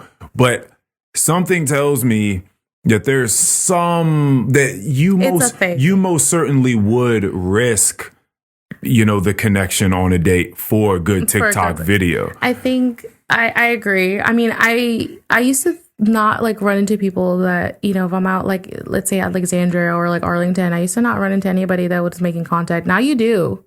Because everybody is like trying to, you know, make it on as I was walking down the street the other day and I saw a building it's just space for YouTube and content creators. Are you serious? Yeah, you can just call the number on the front of the building and like just like rent it out. Oh my god, it's just for content creators. Wow, that's crazy. I mean, I get it because it is in demand, but that's crazy. And you need if you want like a podcast or something like that, you need the space. Like everybody doesn't just have a room in their an extra room. Yeah, you know what I mean. That's in the house. True. So it's like, where if I want a part, like where am I going to record it? So yeah, that's people are building spaces for it. Wow, it's a different world we're in. I guess that's just like the WeWork part of like office renting. Yeah, area. You know, I know they have like those salon suites now too for individual people that do hair or nails or whatever. That makes sense. I get it. People what they want. People want content. I had a hairstylist who did that for a while, but I guess it wasn't. I don't know. It didn't work out for her, and she went back to like working at a salon. I guess it was a little too expensive. Yeah, because it was right after a pandemic, and everybody started getting individual seats and stuff. She was great. I don't know where she went, so I lost her. Damn. But she didn't keep in contact with you. Well, I used to. I had a barber that did that. I was upset a little bit. She had an Instagram, and I think I just stopped following her or something. I don't even know why, but I just didn't go back. And then those are precious relationships. I know how much they mean. She was good. She was great. Her name's Carly. She used to work at a place in Haymarket that I used to go to a lot. That's where I met her, and then she moved out, and I followed her. She did like my hair, and I was like, oh my gosh, like this was great. And then I lost her, and then I went to somebody else, and they messed up my hair, and that's why I just cut it and did bangs because it was bad. So I went back to the same salon, but a different location with a newer hairstylist who I was very nervous about because she's new. She's like I think she said she was 19 or 20. But this girl, like, my hair was orange at some point. Like, it was blotchy orange, half dead. And she, like, chopped it off. She's like, I'm sorry. We have to chop it. And I was like, fuck it. And it feels so much better now. And I'm happy because it's decent. But I followed the trend of bangs, and I've never really tried it. I always had, like, I don't know if you remember, I always had the side swoop. And so I'm like, okay, let's try bangs this time. And she did. And I was like, I don't know. I have to get used to it because I just almost 32 years of no bangs. And now I have bangs. Yeah. Actually, I think I had bangs in 5th grade. I had a mushroom haircut. That's what it was. Oh, you had the mushroom. Yes. Like the little bowl. Yeah, the little bowl haircut with like the straight across. And my hair ended up straight that time because I've looked crazy before, just like having a perfect small little afro. Just like having like that's the mushroom, like having a perfectly cut afro around you. Nice round one. Yeah, just always picking it out, keeping it exactly where it needs to be. Oh my gosh, I bet that was maintenance. It's kind of crazy. Yeah. No, I guess now that I'm older, I have to take care of my hair a little better, buy better products. Like, turns out the shampoo and conditioner they use are like $60 shampoo and conditioners. I'm like, these are the type of investments that I actually make instead of buying money and spending money on Temu. Oh yeah, oh god, that's horrible. But see, that's why Tranquil, plug that, her business. That's why it's awesome. Like the stuff works. She has skin moisturizers and whipped body butters. Oh, and lip I love balms body butter. Oh yeah, for sure. I'll probably have to check that one out. Oh yeah, definitely check it out. She has face cleansers. It's like, and the stuff it feels good to use, and it's hydrating, and it smells good, and you can pronounce all of the ingredients. And here, okay, now I feel like we're in a little ad. So I'm like, Tranquil. Hold on, come out. By Von Marie. Try it. It's great. I haven't tried it yet, but I'm more than positive it's great because I could read all the ingredients. Yeah. And all that stuff. Like, I like when a little goes a long way. Does she ever do like what's it called? The markets? Oh, farmers markets. She did one before. I think she's going to gear up to do one this upcoming spring and summer. Yeah. Oh, yeah, because it's like the time is gone now. I mean, they have them year round. It's just be cold out. So if you want to sit out there while the wind is blowing and a monsoon hits, you know what I mean? Yeah, you don't want to really do that. But Leesburg is a good market because people love to spend money. Leesburg is a expensive area. She went to a market the other day and found a candle, like a 2-ounce candle for like $16 at a market. Yeah. It's tough trying to support people locally, you know, because they're trying to like make profit. And that's why they have to kind of raise the prices. It's like $16 for a 2-ounce candle. Ooh. Yeah. I have a friend that, you know, she started a candle business as well. I see why they're pricey though. You know, everything, all the products and stuff is pretty expensive to buy now. Because I bought a set for Mother's Day from her and it cost me almost $70. But let me tell you, that candle smells great. When you can go to like Bed Bath and Beyond. No, not Bed Bath and Beyond. What's the other one? Bath and Body Works. Bath and Body Works. That's my mom's favorite. And you can get defrosted cranberry and the balsam. But see, I get annoyed when she does those because I'm like, Mom, those are not dog friendly. And this one is because there are a lot of the fragrances that burn. They're not good for dogs. And I was like, we have dogs. We have 2 dogs now. Because it's just too strong. Yeah, they're too strong. They're just bad. So what do the dogs do they start freaking out? I think from what I was reading, because I used to like having a lot of candles too, but I realized like I should only have like soy candles or like the beeswax ones, because some of the chemicals that burn from the candles, it can irritate their like respiratory like system. It can give them cancer. It could be toxic for them. So I just have like a diffuser, and I just put lavender because that's like one of the ones they can smell. Just lavender, because I like lavender anyway, so that worked out.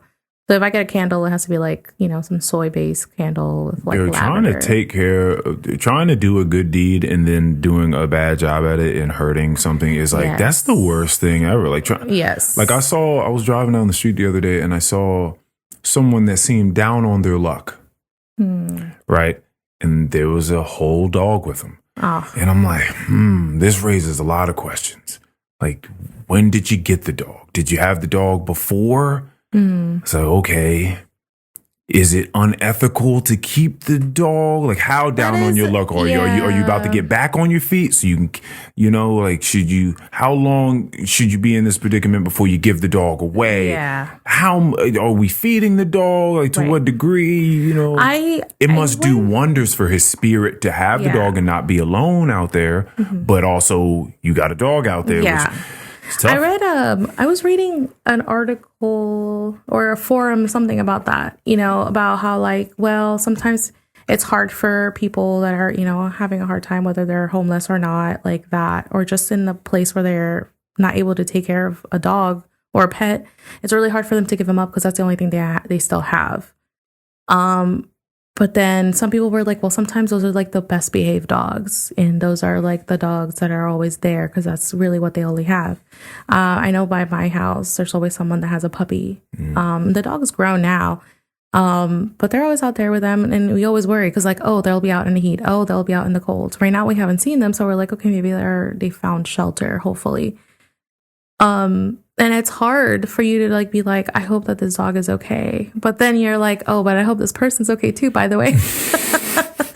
Well, I've definitely seen marginal studies done that say that we are much more empathetic for pets than we are humans. So like your first thought would be about the dog and not the human. And then you're like, oh wait, I hope you're okay too, by the way. Yeah. No, dogs, pets. I mean, the only pet that we ever grew up with was my sister's rabbit.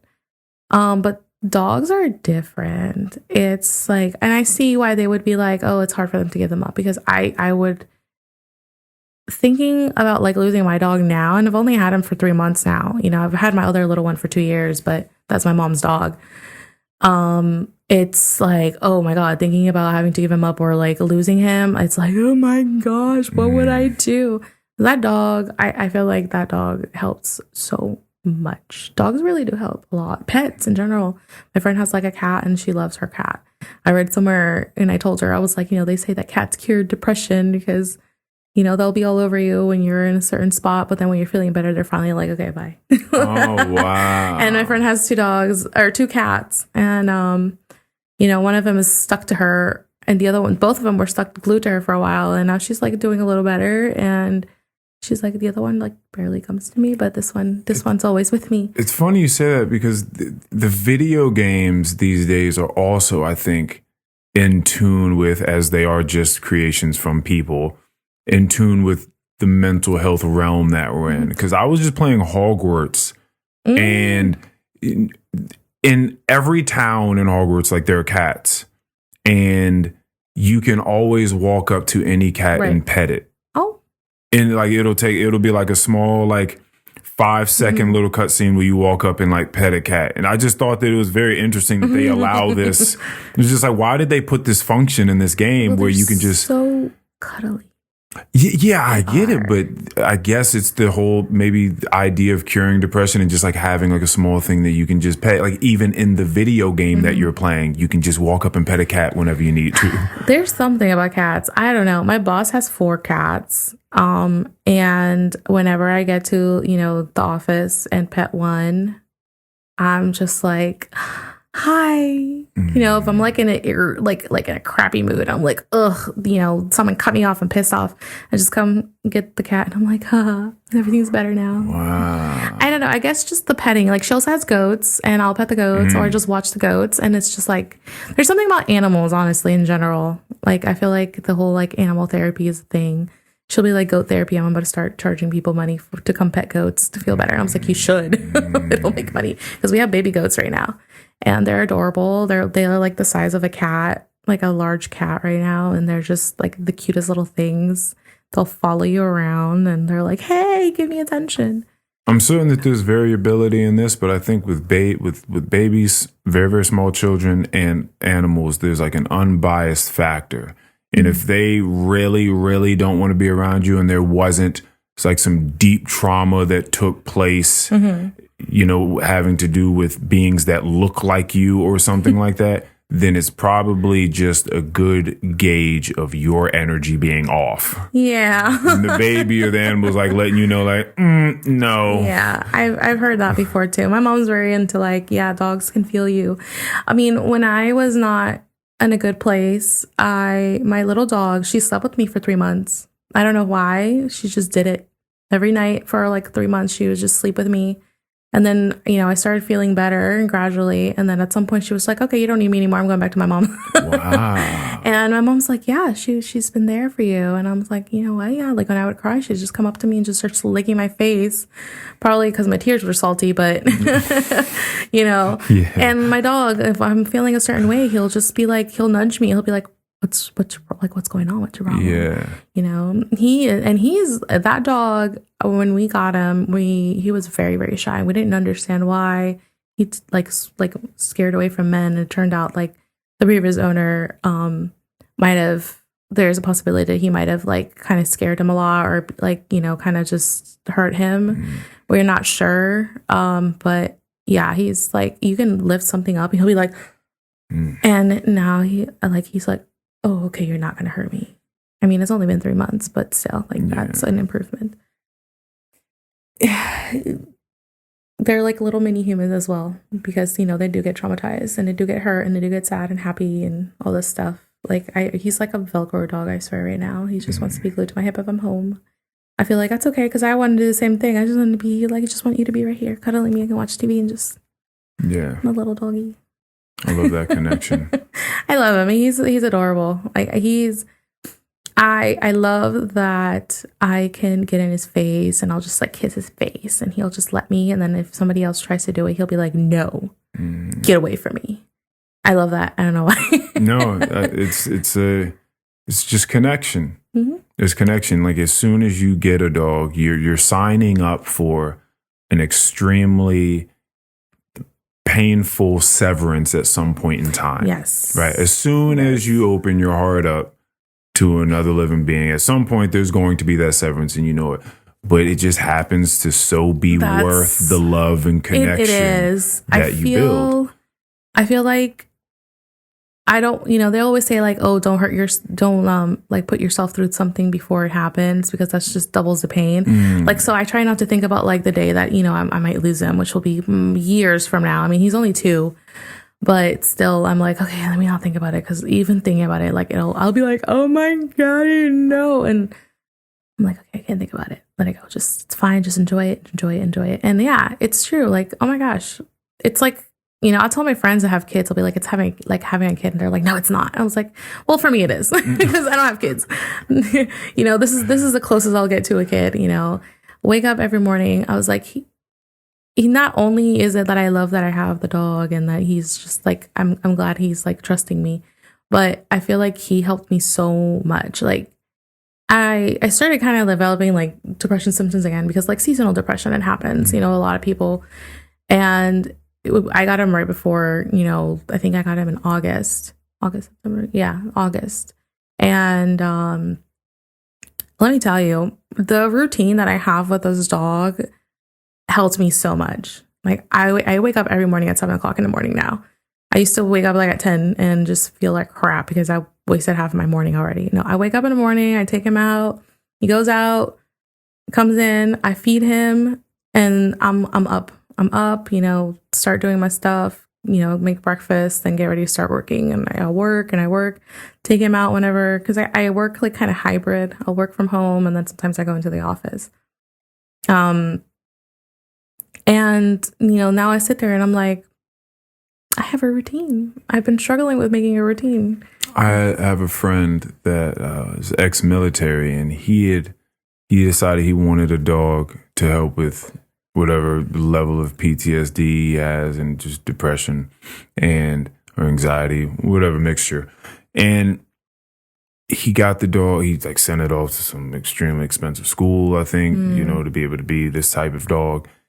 And then he said that he ended up having to give the dog away because it made what he was trying to get away from worse, because he would be sad leaving the dog would be sad he was leaving, and he'd have to listen to this dog and look at this dog be wildly sad as he was leaving, and he'd be like, oh fuck, this sucks so much, to the point where I told you I had never had a pet growing up, but taking care of my friend whose name is Bella, her dog 2 times.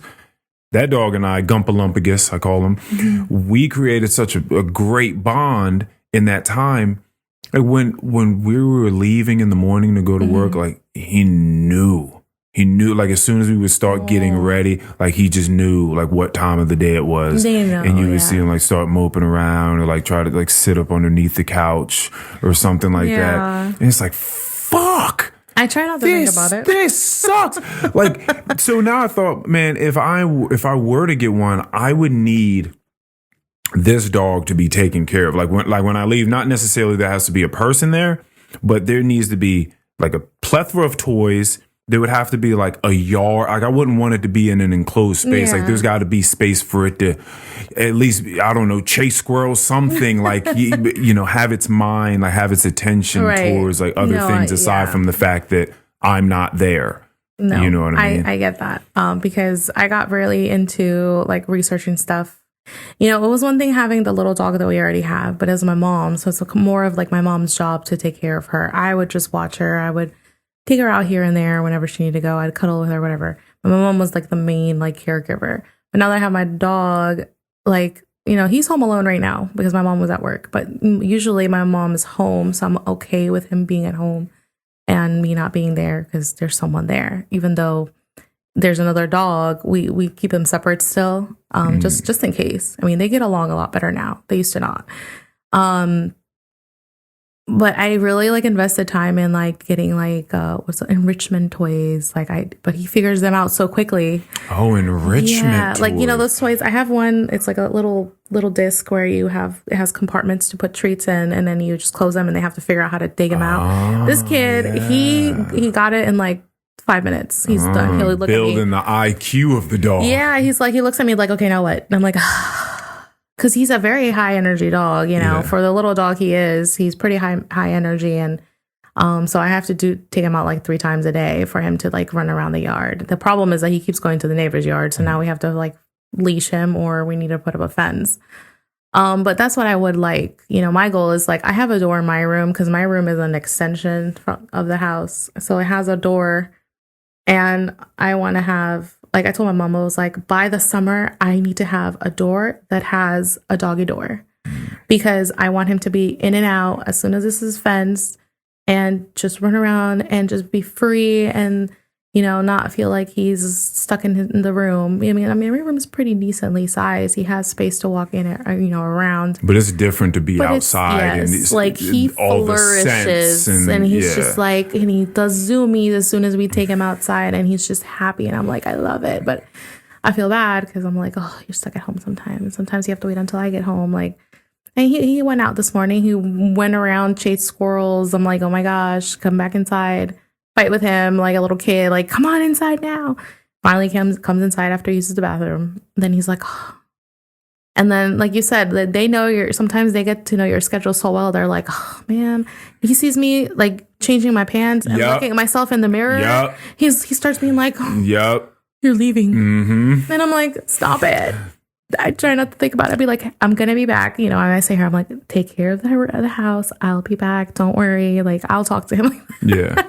And I'll be just go to bed. And he'll go to bed. And he'll just be whatever. And then he just sleeps. I got to take a bathroom break. Okay. Bath and break. Cool. I mean, you may not have been able to make much time for it as of recent, but I do remember you do like to trip, correct? Trip. You do like to take vacation, like to go places. Like, I'm sorry. I definitely need to tried that yet. Change that. I do. I mean, this year, oh man, I got to do a lot this year. I feel like this year was definitely a year where I was able to travel a lot more than I've ever traveled in any of the years. Beautiful. So I this year I've been able to, what's it called? Last year I went to Florida. That was all right, honestly. I feel like a lot of people hyped it up and I was like, maybe I just... What part were you in? I was in Miami, and I also went to Fort Lauderdale. Okay. Fort Lauderdale is very, very not what I thought it was going to be. Let's just say we didn't have a car rental, so we were using public transportation. And at one point we were at a bus stop, and then all you see is someone getting chased with a knife. Oh. And I was like, let's get an Uber right now. Yo, chasing someone with a knife is crazy. I was like, no, we're getting out of here. Like, no, never again. Nope. I mean, the beach was nice, but no, I would not go back there. I don't know.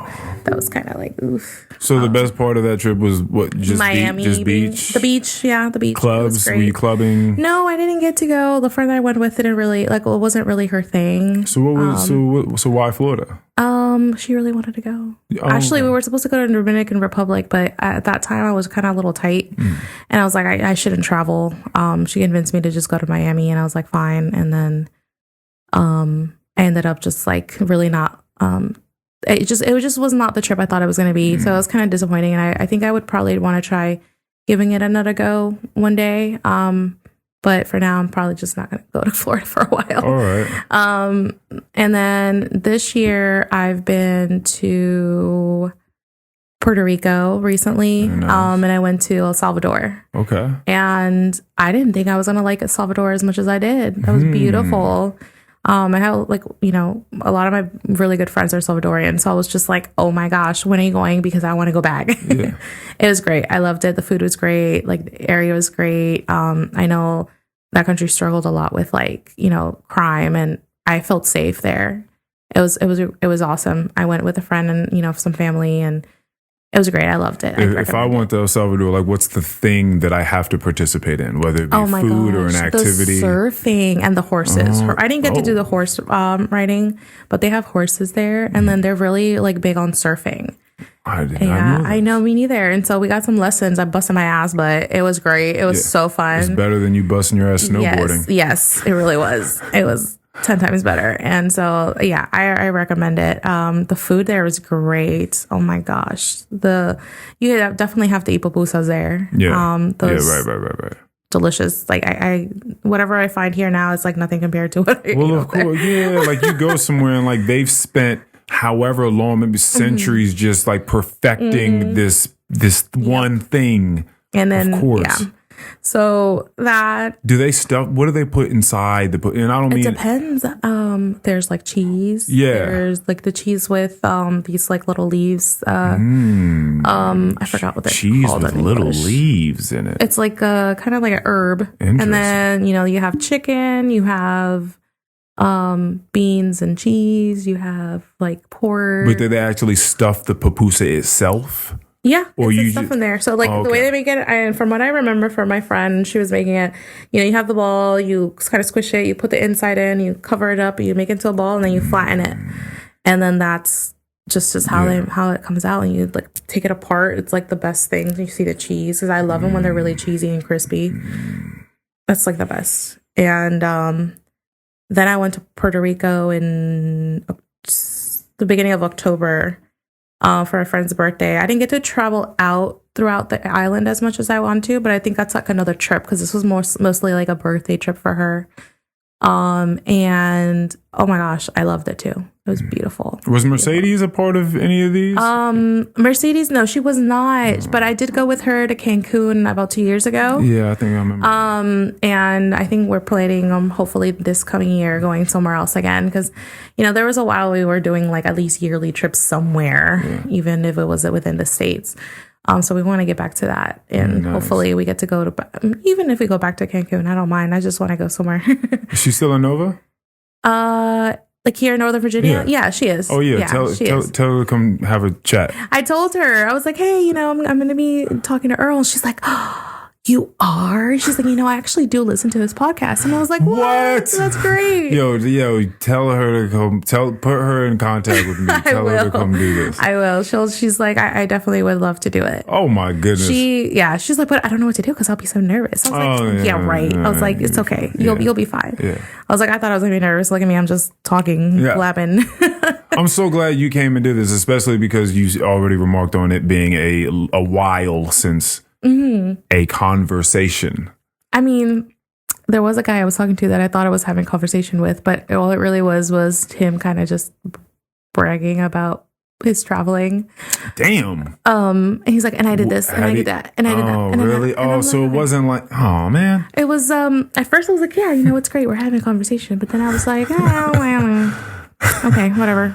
I lost interest, stopped talking to him. Had he at least been to some really cool places and done some? I mean, I think from one of them, he's Salvadorian as well. So he was in El Salvador not too long ago.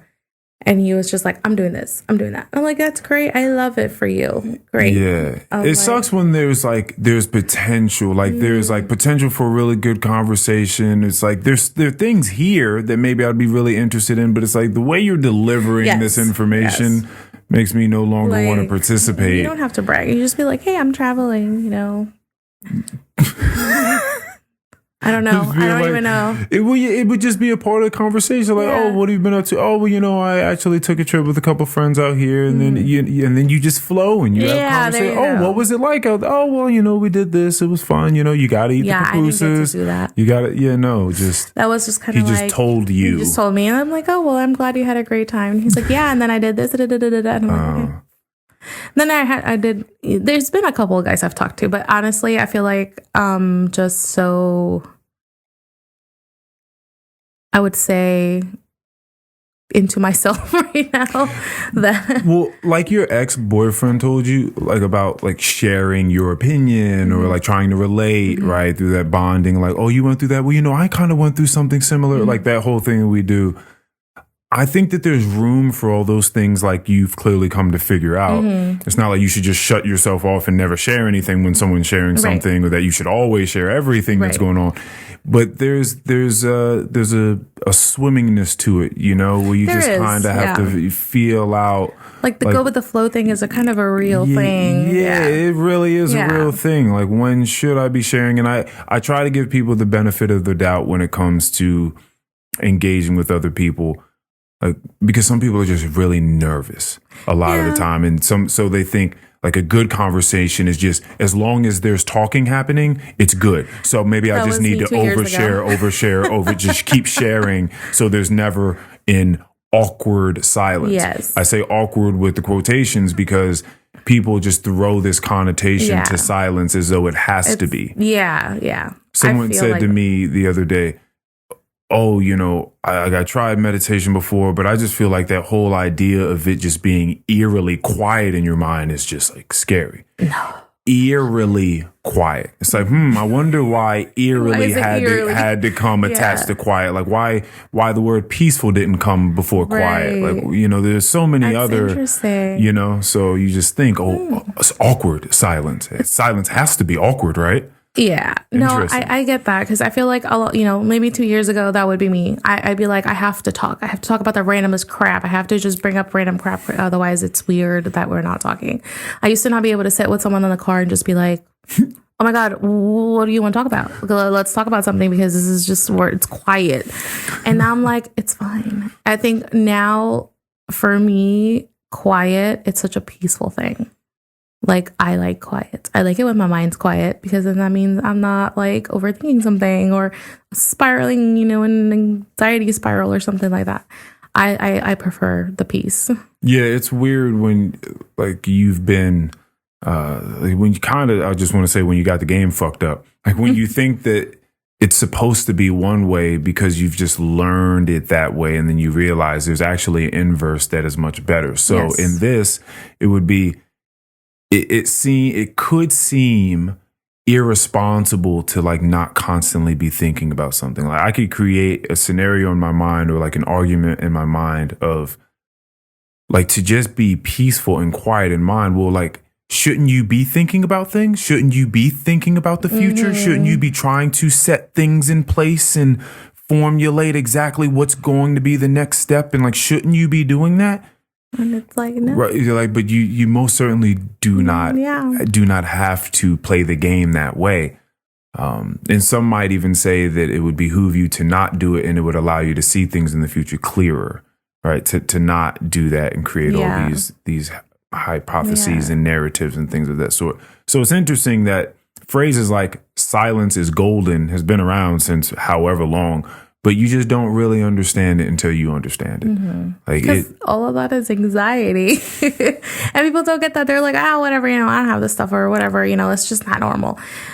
But quiet mind means you don't really, your anxiety is not bothering you. And I learned that, with, therapy.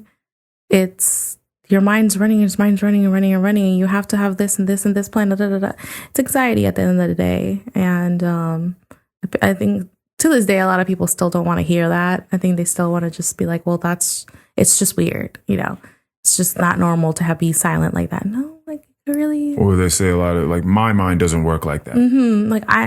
Like you could train it because my mind didn't work like that too. And I trained it too. And so when I need to be silent, I'm silent. And when, I want it, I feel like I need to like sit down and just kind of like be like, okay, it's like this bubble popping of thoughts. Like you think it, okay, pop it, let it go. Quiet mind. Quiet mind goes a long way, honestly.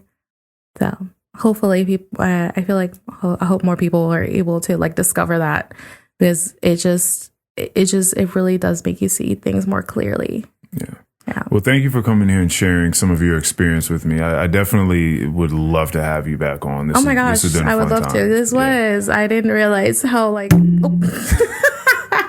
realized how great this would be, honestly. But yeah, I would love to come back. Thank you for having me. Absolutely. Let's get you to work. Yes. Peace, everybody. Thank you for listening. Thank you. Thank you. Love you guys.